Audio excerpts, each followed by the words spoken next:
Computer running slow? Has your machine somehow acquired a life of its own? Or do you simply desire a deeper and more meaningful connection? Be one with your operating system. It's Arizona's computer guru, Mike Swanson, and his show starts now. Listen in, chat in, and watch live streaming at gurushow.com. Want your voice to be heard? Call in with your questions and riddles. The number is 520-790-2040. This is the Computer Guru Show on AM 1030, KVOI, The Voice. Welcome to the Computer Guru Show. My name is Mike, here to deal with your technology needs and treat you like a person in the process. 520-790-2040 if you want to be part of the show. Got a full house in here today. It's Rob's week. Yeah, it's my week. I'm here to dominate the Dominate. show. More like to make jokes that no one laughs at. Everybody laughs. And Tara. Hello, Tara. Hello, I'm here. Oh, Kent. And get Kent over there. How you doing? I'm here, man. Other side of the glass. Are you going to be the dissenting voice here? Or maybe Tara will. Yeah, What? There's going to be... We're going to have a conversation about the whole FBI battle, some encryption. Yep. Some things about the Internet of Things. You know, I would be willing to play devil's advocate, but I actually feel too strongly about that for it to be convincing. Well, and of course people will call, so we can argue. Maybe they can be the dissenting voice. We can argue with callers. So 790-2040. If you'd like to argue with us. Yeah, if you want to let it be known how you feel about the encryption battle with Apple, and the reason it's making a reoccurrence in the show is that there's a lot going on right now with basically different methods to break into iPhones and other encrypted devices. And the battle seems to be heating up between those who are totally for just like, hey, man, why don't we just make a backdoor? Yeah, it's going to be on pay-per-view soon. Oh, yeah? Sunday. Just saying, it's heating up. Well, I mean... Is Champ there? Oh, man. If you haven't heard... Can we put the show notes? Can we put the John Cena... Yes. John Cena! There's a prank phone call that the radio station did. And, man, it's good. It is a really well done prank phone call. They keep calling and saying, like, trying to get this lady who apparently has some disdain for pay-per-view wrestling. I guess her husband put them up to it.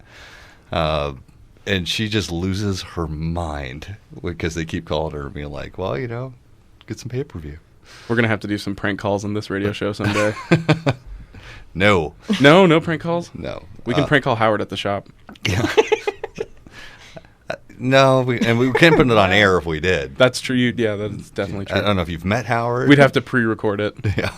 And then you wouldn't be able to hear anything he says because it would just be one long Morse beep. code. Right, beep. Yep.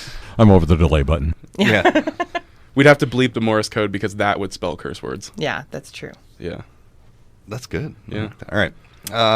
Let's throw Bill in here. Hey, Bill, how are you? Hey, Mike, I'd love to chat about the FBI and stuff, but actually I'm getting ready to start painting my shed and didn't want to have to interrupt. If you take a question about Windows Update, I got Windows 7 desktop, and all of a sudden, if I try to check Windows Update, it won't go there. It won't load. And what do you mean it won't load?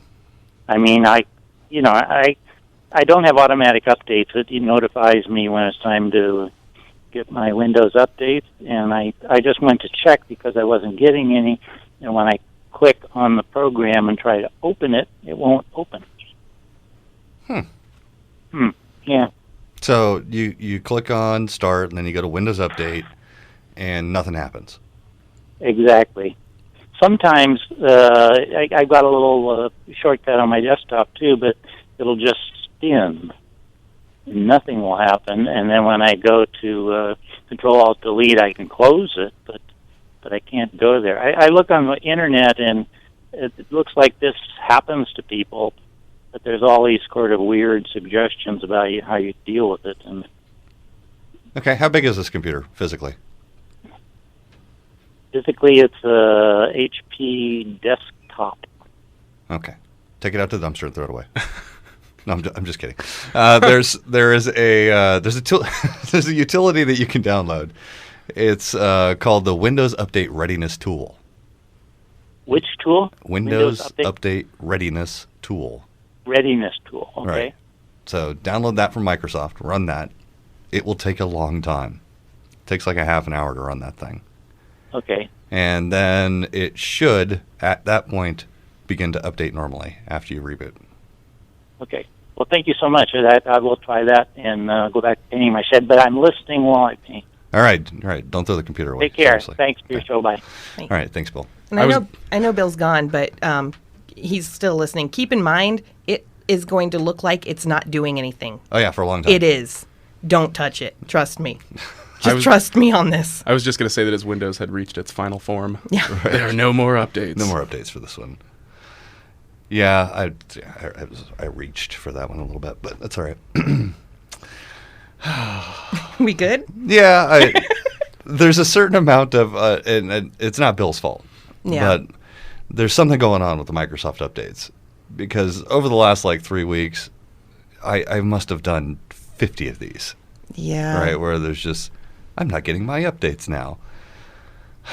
And You then want people to go to 10. yeah, right after that, the little 10 balloon pops up, and it's like, Windows 10. And we should remind people they need to be thinking about that pretty soon. Oh, it's happening. Yeah. Basically, Windows has already been scheduling them. Mm-hmm. Like if you're not paying attention, it schedules it in the background. And then you'll just come in the next morning and it'll be Windows 10. That would not make me very happy. So basically, we're going to be telling people the second week of April that you're going to start doing your updates. So if you're Windows 7, you're going to start moving to Windows 10 somewhere around the second week of April. And if you don't, it's not going to be free anymore. Yeah, and soon afterwards, it will cease to be a free upgrade. Now, some people are totally okay with that. Mm-hmm. They're just like, I'm going to stay in 7 forever. And that's cool if that's what they want to do. Even though Microsoft is going to hound me with a Windows 10 update dialog multiple times a day for the rest of your days. There's just going to be patched versions of Windows that somebody has removed that from it. I prefer 10. Do you? Personally. Yeah. I somehow became one of those crotchety old guys who is still on XP, but for me it's Windows 7. So 7 is your XP? Yeah, in 10 years I'm going to be like, no, Windows 7. What about Windows 3.1? Yeah. No. People are going to be using Minority Report style computers, where there's not There you even a go. screen, and they'll be like, no, Windows 7, man. You don't even know. Oh, man. All right, so one of the things that we're going to talk about after the break is going to be the Internet of Things. And it's important that we talk about this. It's a term that's used where every device that you have in your world is going to be Internet connected. And, we're kind of putting the cart before the horse on this thing. I'm pretty, enthusiastic about it. Mm-hmm. But unfortunately, we just don't have the security in place to be doing this yet. Nope, and that's sort of why we're going to talk about that, because there's everything soon is going to be Internet connected. Your car is probably now, if it's a new car. They have refrigerators. Yep, your fridge is going to tell you when you're out of milk. I've even seen Internet connected toasters. All right, so first of all, why? But secondly, it's coming where everything that you own is going to be Internet connected in some way. That's the whole reason IPv6 even exists, right? So that there's enough IP addresses for all these devices that are going to be on the internet. And the car industry, the auto industry, is really a great example of, hey, let's hook things up to the internet without really securing them. And the terrible thing about that is that cars are one of the things that would benefit the most from being connected to the internet if it was done properly. They're still benefiting now, but there's a huge downside. There's a gap. Yeah, your There's car a big can gap. get hacked. Right, your car can be hacked while you're driving it. So there's some interesting things to talk about there. And proofs of concept of that already exist. There was a team that did it to a Jeep. Yep. I wonder if Perfection AutoWorks works on Jeeps. They probably do. They probably do. Hacked Jeeps.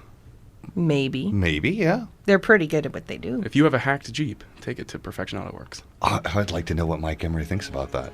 I wonder, Mike, if somebody has a hacked vehicle, can you fix it? I bet they can.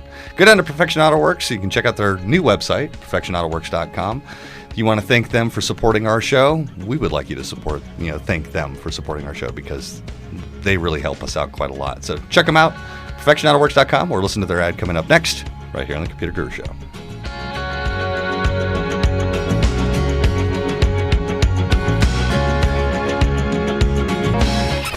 Computer troubles? Need some advice? Call in now. Mike Swanson will be back after these messages. The Computer Guru Show, AM 1030, KVOY, The Voice.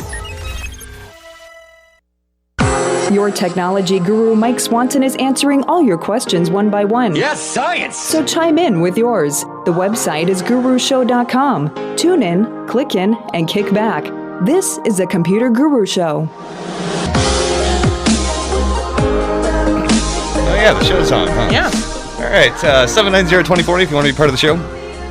All right, so we kind of hinted before the break that we're going to talk about that there's an issue with planning when it comes to the internet world. And some of it is, I think, by accident, and I think the other part of this is maybe a certain amount of maliciousness when it comes to securing things on the internet.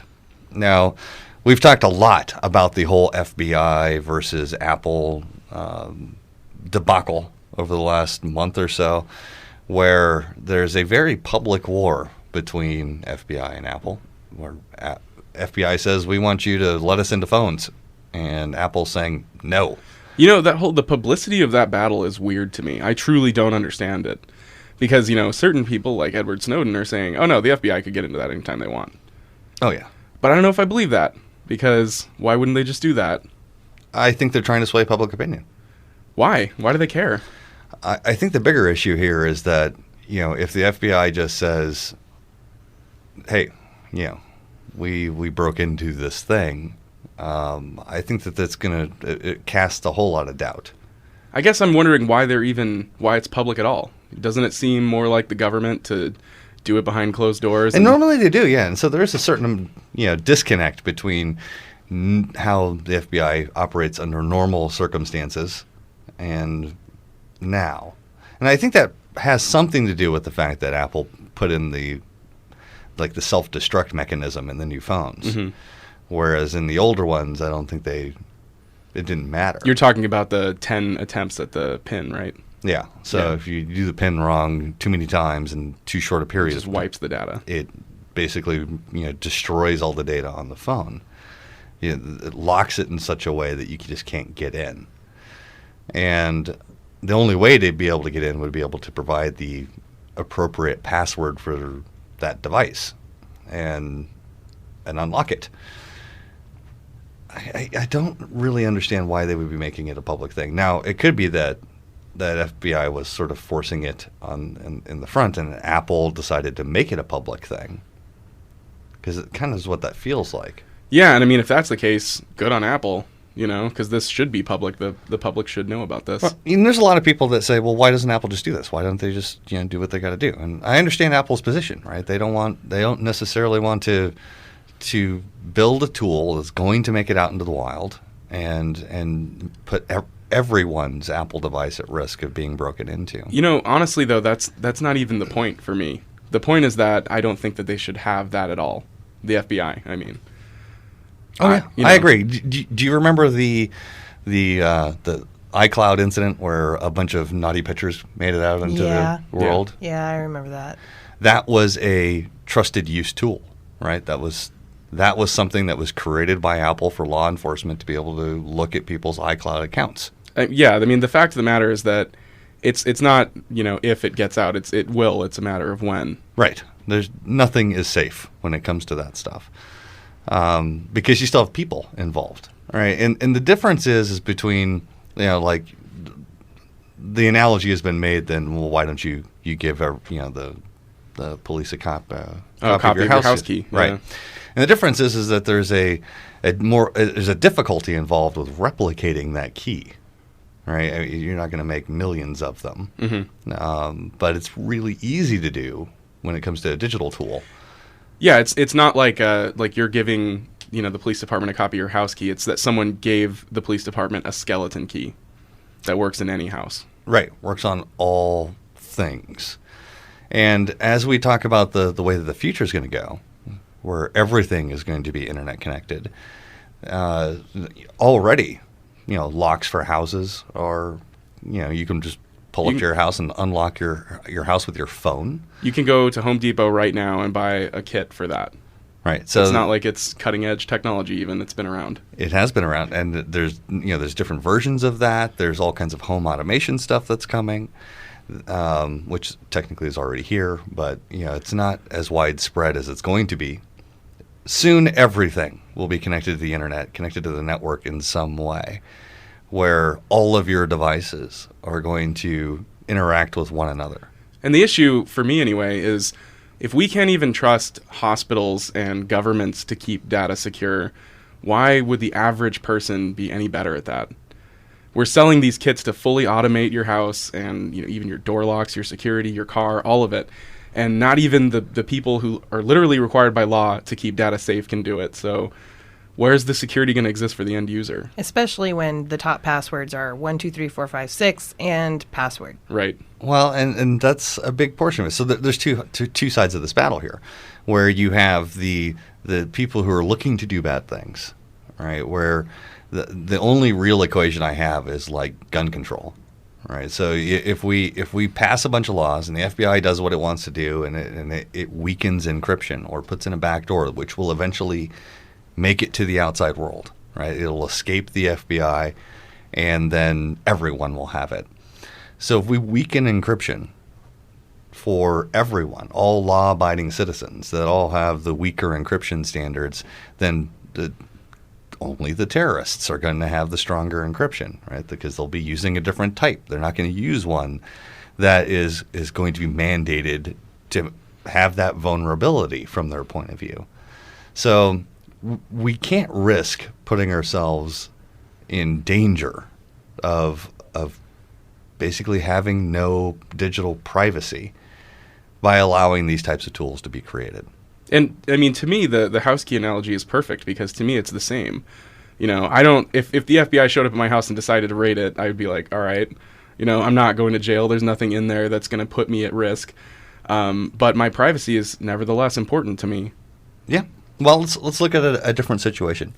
I know of a story where an individual was arrested and charged for child pornography on their machine.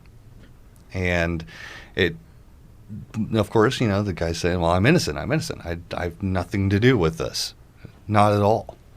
And after basically losing his job and his family and spending some time in jail while everything is getting sorted out, turns out that a very fancy lawyer that hired a forensics team to look at his machine, and it turned out that he had basically his machine had been exploited, and child pornographers were using machines out on the internet as little drop zones. I like botnet style. Right, for other people interested in child pornography to go find.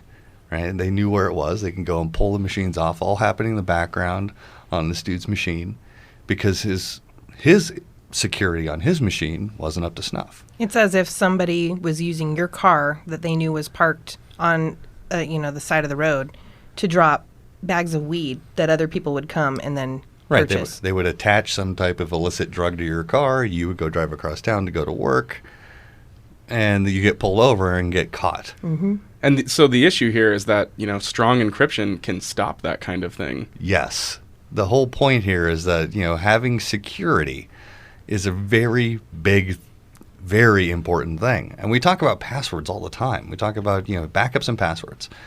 It's super important to have these things. And also, it applies to the Windows 7 to 10 upgrade. Mm-hmm. Right? I hear this argument all the time. I still use XP because I love it and I think it's the best thing since sliced toast. Right? It's not. The reason XP violently ended, was because there was no security in the operating system. There was none built in inherently in the operating system. It turned out that Windows XP was just incapable of keeping up with the threats that were out there, no matter how many times they patched it. So there is a real problem with getting behind in software because Microsoft's not pushing out updates every 2 weeks just because they feel like it. Yeah, and that's I was joking around earlier about the 7 thing. Obviously, I'll be upgrading to Windows 10 because the same thing is going to happen to Windows 7. Yeah. And with the car analogy, you're basically from taking your car from the driveway, putting it into a garage for Windows 7. And then with Windows 10, you're putting a lock on that garage. Sort of, yeah. Yeah, it's a little bit like that. There's more in-depth security built into the 10 operating system as opposed to for 7 it was built for security and then there was a bunch of add-ons and XP just didn't have it. Everything was an add-on. That's why software like Zone Alarm and software like some of these other like security suites like Norton Internet Security came around in the XP era because it was required. Right? XP couldn't do it. So Microsoft started just building that stuff straight into the product. They don't put these security updates out for nothing. Right? They don't spend a lot of money having developers work on patches and fixes all the time just because. Right? It's because there is a real eye towards keeping your machine secure and safe. And I think a lot of people just take it for granted. They get so used to the idea that, it's just an appliance. Right? It's just this little thing that I play with every once in a while. Well, do you want to be the one that gets hauled off, for pornography, trafficking, because someone is using your computer in the background without you even knowing it because you didn't have proper security on the machine? Or even just in a more likely scenario, something that happens every day. Happened to me. What if you wake up one day and find out that because you weren't very secure, you're missing $1,000 from your bank account? That happened to me. Mm-hmm. I got rootkitted on my machine, and somebody used my eBay account to purchase $1,000 worth of Bitcoin. So you need to be careful. Proper security. Lesson learned. Yeah, absolutely. For Lesson you, learned. yeah. I mean, unless it was expensive. Unless lesson. the $1,000 wasn't all that big a deal to you. Oh, you know what? When that day comes, I'll let you know. Okay, so we're going to take a quick break because it's 11:30 and it's time for us to do the whole break thing. Break time. But when we get back from the break, we got a couple of phone calls we're going to take, and we're going to try to convince you guys to be safe in the world, and perhaps convince you that encryption's okay. We'll be right back.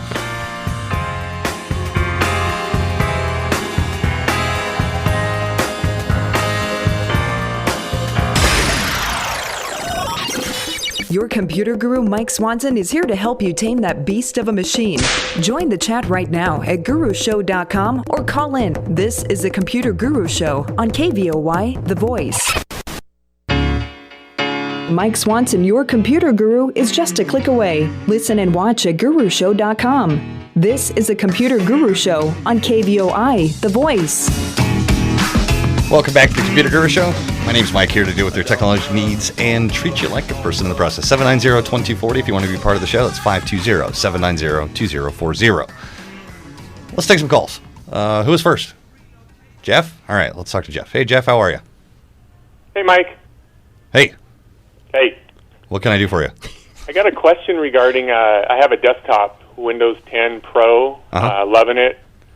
Windows 10 experience, except for one thing I'm confused about. Okay. I have backup using online stuff like Google and OneDrive and all that. Mm-hmm. But I just got a external hard drive, and I'm working with the backup stuff in Windows 10 Pro, and thoroughly confused on the two options.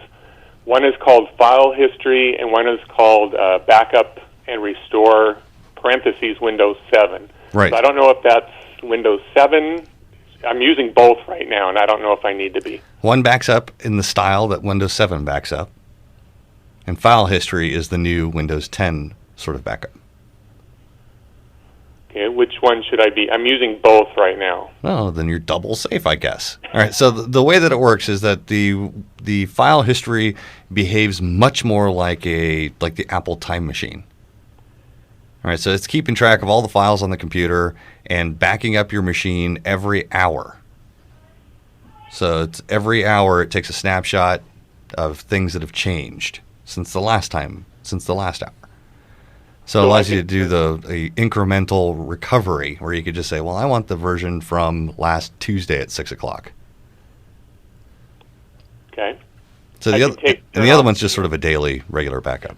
I can turn off the Windows back. Right now I just have the Windows 7 backup and restore set to go every Sunday at 6 p.m. You can do that. You can keep that one on if you like, although unnecessary.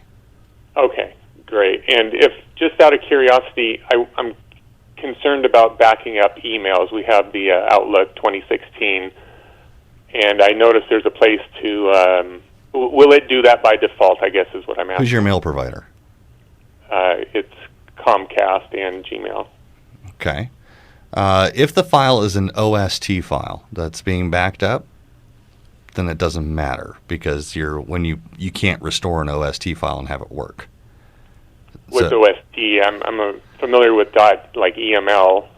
All right, so like .emls would be like the old school Outlook Express. Right. Oh, okay. And then Outlook started using something called a PST. And the PST is a downloaded copy of all your mail, and you would definitely need to make sure you back that up. But the newer connections that are using like IMAP or like Outlook Exchange type connections, they'll use something called OST, and it's an offline storage file. And those can't be restored anyway, unless you're doing a full image restore. So your mail server would just download a new copy of your mail. So it depends on the file type that's being backed up.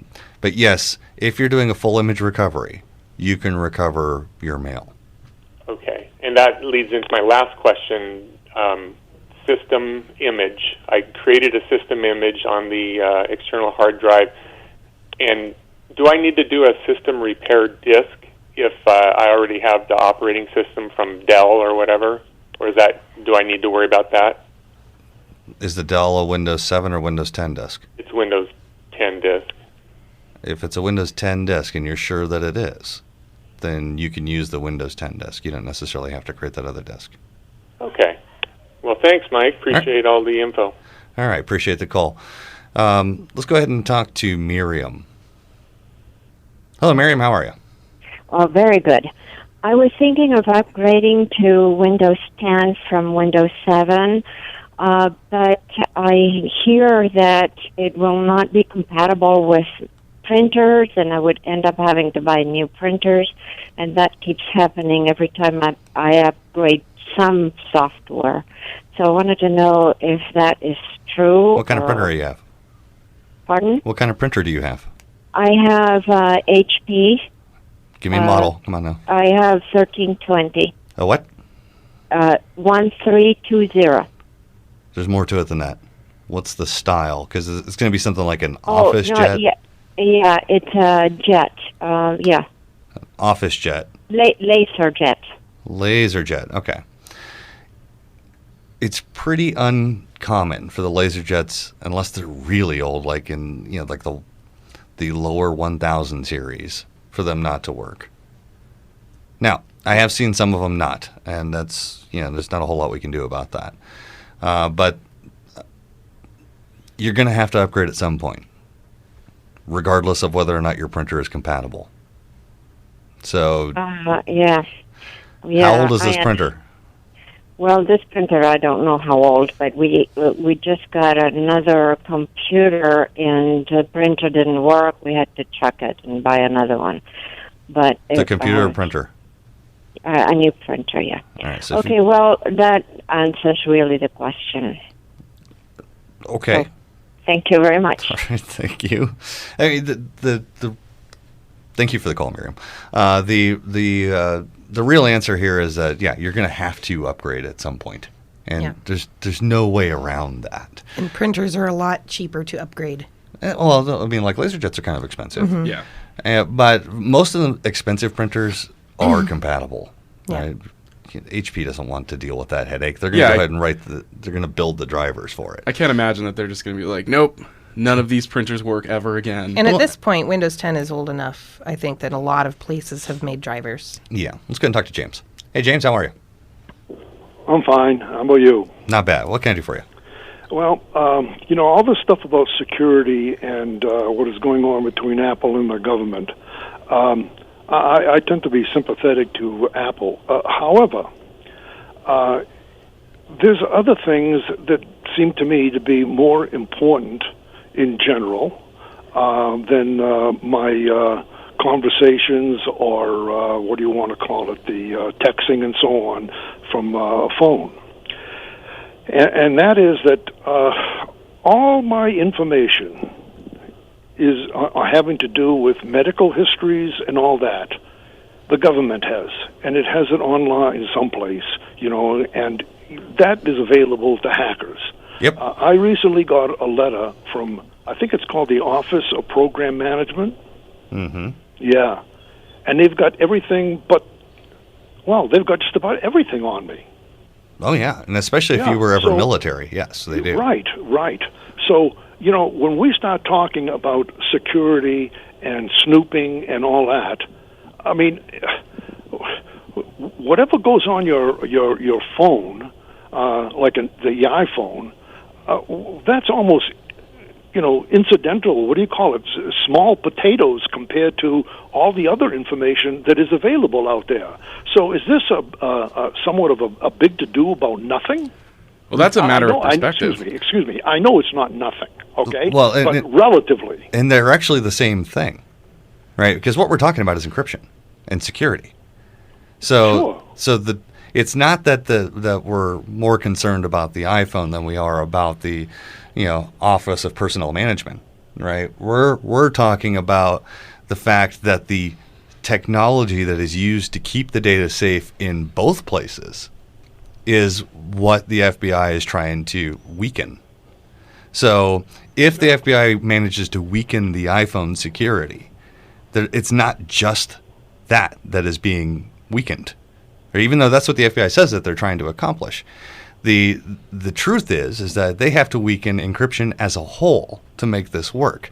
And if that's the case, then the encryption that's also protecting the Office of Personnel Management and your bank and soon to be your door locks that are internet connected. And anything you buy online. Or your car or anything that has anything to do with the internet whatsoever will also be weakened. And that's where that's why this is a big to-do, really. Well, but the other things are weakened. What do you mean?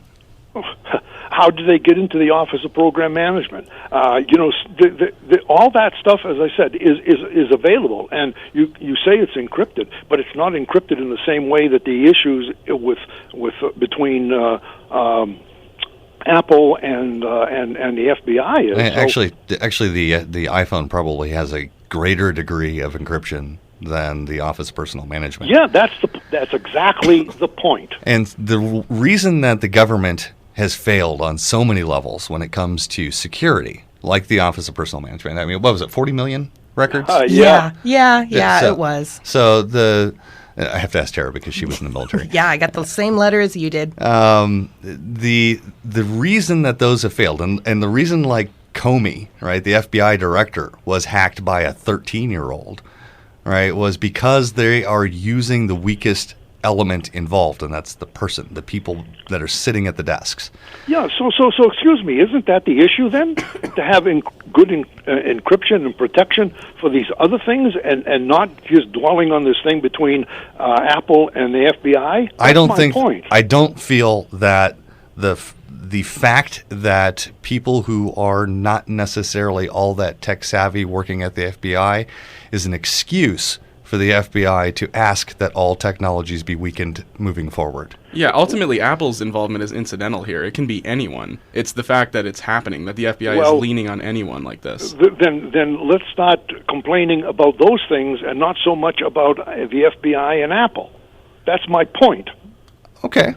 That point, okay. I can accept that point. Well, for me, it's not, like I said, it's not about that it's Apple. It's that it's a precedent being set. Apple just happens to be the one who it's being set against. The precedent is being set with Apple, but is not being set with all the other things that the government has. Well, all the hacking and everything else. And what do you hear from the government on what they're doing to prevent this in the future? Well, and that's zilch. Do you play chess? Yeah. Okay, so there is when you play chess, you are typically, right, someone will adopt a style that is either more aggressive or more defensive, right? And it turns out that typically aggressors win in chess, right? The person that has the more sort of go for the throat, they tend to be more successful in the game of chess. Yeah. And the government is playing two sides of the coin here, right? They are not admitting to or not necessarily very good at being a defender, right? Where they are good at being an aggressor in this particular case. That's why the FBI thing with Apple has made news, is because the government in this particular case is being the aggressor and saying, well, we want you to give up this information in light of the Snowden stuff, in light of that everybody is very concerned about their digital privacy. We want the company, Apple, to just give up this information rather than focusing on the fact that they get hacked all the time by 13-year-olds because they're not very good at protecting themselves. That's my point. Why don't you make an issue of the government stuff? Well, we do. That is the issue. No, wait a minute. I hear more about Apple and the FBI than anything else having to do with security. It seems in the last few weeks, that's been the case, sure. It's in the news right now. I know, but shouldn't we be more concerned about just in general the whole thing as far as protecting privacy and information that the government has? Well, that's why this is such a big deal, is because right now the government is trying to distract us from that goal by attacking one company. Yeah, well, and they're also, by the way, they're also saying, right, and we've brought this up every week that we've talked about the Apple debate, is that the government has said, well, just give us the tool, no big deal, we'll keep it safe because we're the government. And all of our data stays 100% secure. Right, and every week I say, well, we all know how good the government is at protecting data, which is not. So, I mean, I understand your point, James. I understand, right, that yes, we probably should shine a brighter light on the fact that the government fails us on a daily basis when it comes to digital security. Every day you hear about a new attack against the government. And the government likes to use those. And I went on for a long time when we were talking about the SOPA and PIPA and that the government was using these attacks that it was failing to thwart as reason that it needed to legislate the fact that it needs backdoor encryption into everything. So, and it wants data sharing, like the PRISM project, right? So rather than the government being good at what it does, it wants it to be easy. And we are really trying to not make it easy because it puts all of us at risk. And that's sort of what the complaint is here. Okay, look, I understand. I understand all that. But I still maintain that the emphasis should not be just with Apple and the government, and the FBI. And that's all I keep hearing. You spend more time on that than on the general, the general issue of protecting our information that the government has, okay? You agree with me, but yet the emphasis doesn't seem to be with protecting things overall. Well, I think that there's a correlation between the two, and sure. And we like to make that correlation because it ties these things. Like you get the OPM letter, but I didn't, and many people didn't. However, just about everybody has a piece of technology that they use. Yeah, I can't think of any better way to make this matter to everyone than for it to be a company like Apple, who is the dominant market right now. So I understand what you're saying, James, and I appreciate you calling and telling me that, and we'll try to do a better job of shedding more light on the government failures when it comes to this about protecting everyone. So yeah, please do that, because that to me is the primary issue, and these other ones are, what do you call them? Symptomatic. Yeah, secondary issues. But the primary issue, again, I'm repeating myself, but the primary issue is security. Period. Right. Well, I'm with you on that. Believe me. We'll talk about it more after the break. Thanks, James. I appreciate the call. Yeah, bye.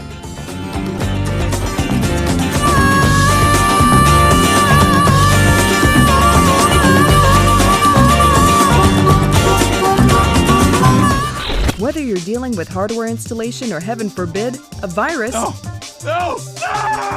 Mike Swanson is answering all your questions one by one. So call in or chat in with yours. The website, gurushow.com. Tune in, click in, and kick back. This is the Computer Guru Show on AM 1030 KVOY The Voice.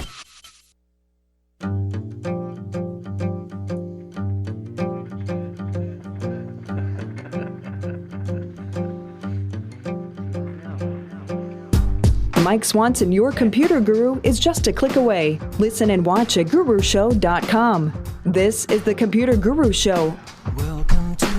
Welcome back to the Computer Guru Show. My name is Mike, here to deal with your technology needs and treat you like a person in the process. Okay, so let's grab Mark real quick. Mark, I'm giving you about 40 seconds here. What do you got? Oh, no. Okay. Well, since you are a computer guru, I'm hoping it'll transfer over to smartphones like the Note 5 versus the latest 7 what about it? Galaxy. So I like the idea of being able to write with a stylus. Uh-huh.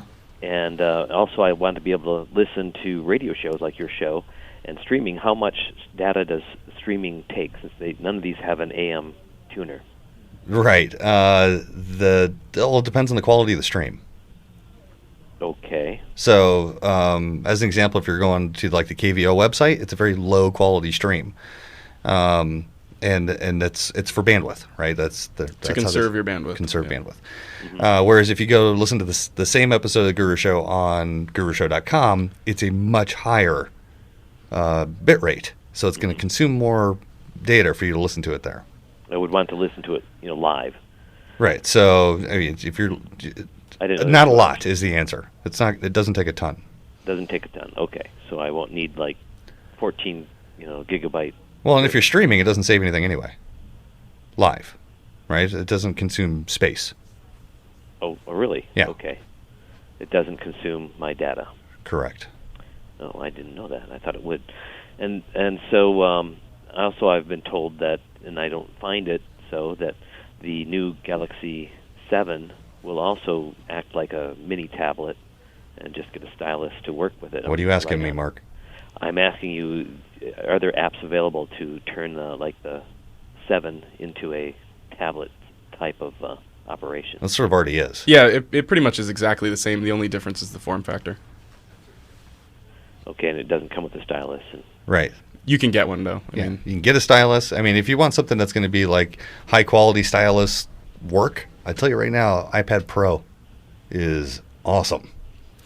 Yeah, but if you just need a bigger screen, though, go ahead and go with the Note. Okay. Thanks for the call, Mark. I appreciate it. I'm sorry I'm out of time.